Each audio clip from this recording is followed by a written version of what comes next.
can this league grow?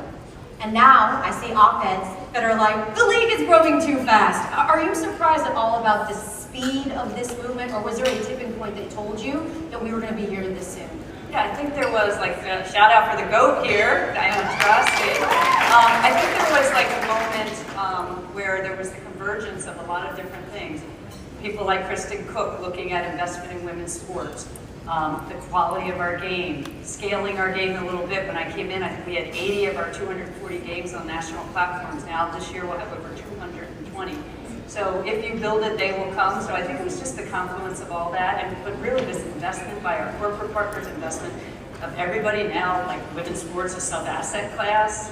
Everybody's looking at it from an investment perspective, and then just having the incredible play on the court and having the popularity of the game at the NCAA level globally now. I think we used to be 8% players outside the U.S. Now we're 30%-ish. So it's just kind of the confluence of all that will come together. I love that you. We need to talk about Adam Silver, because what he said publicly this week represents the most significant institutional statement in favor of Caitlin Clark that has come from anyone with actual authority over the professional basketball landscape since this entire situation began escalating into the national and international conversation it has become. This is not a minor development buried in sports media. This is not a carefully worded diplomatic non-answer from a commissioner trying to navigate controversy without committing to anything. This is the NBA commissioner, the most powerful figure in professional basketball. Voices more interested in NBA commissioner Kathy Engelbert was scheduled to appear on the Dan Patrick Show.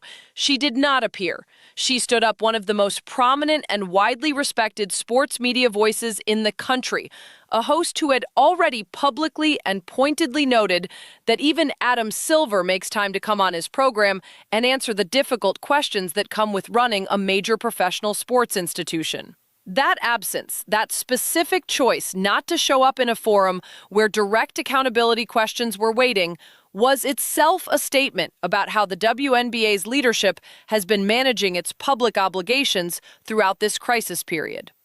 And then Adam Silver showed up, on the record, in public, speaking directly without diplomatic deflection. Let that contrast sit before moving forward, because everything that follows flows from understanding what that contrast communicates about where institutional accountability actually lives in this situation. Now let us examine what Silver actually said, because the specific language matters and deserves the careful and honest treatment that the institutional weight of his position demands. I just know you lying.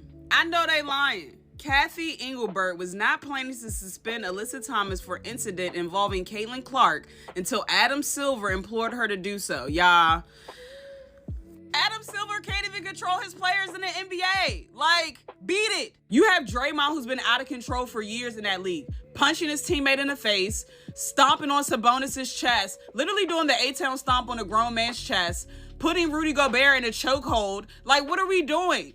You got jaw-toting guns. Like, what are we doing? And let's not even mention all the men in the NBA that like to put their hands on women and have been accused of domestic violence. They still get the opportunity to make millions of dollars in that league. So, Adam, please save it. And I want to make this clear. I've said it before. I think the foul by Alyssa Thomas was unnecessary on Caitlin Clark. And I think that it should have been a flagrant 2. I think she should have been tossed then and there. I don't think it should have been an additional suspension. I just don't. When asked about reporting that the WNBA was not necessarily going to discipline Alyssa Thomas following the incident with Clark, answers that leaders at his level use when they want to avoid confirming something that creates institutional complications. He said he wanted to give a larger context he wanted to establish. He said directly that the issues around Caitlin Clark are not largely about officiating on multiple continents. He is pointing upward from the specific and the immediate to the structural and the persistent. And then he said he has come to know Caitlin Clark really well. He called her an incredible player and an incredible person. He said she wants to focus on being the best player she can be, And he said she has become a political football has made impossible to implicitly acknowledged as a problem by the most powerful institutional voice in professional basketball. What form those changes take, and on eve something considerably more complex scrutiny, has the capacity to produce. The changes that Clark deserves and that the documented failures of this institutional environment have made necessary are accelerating toward arrival.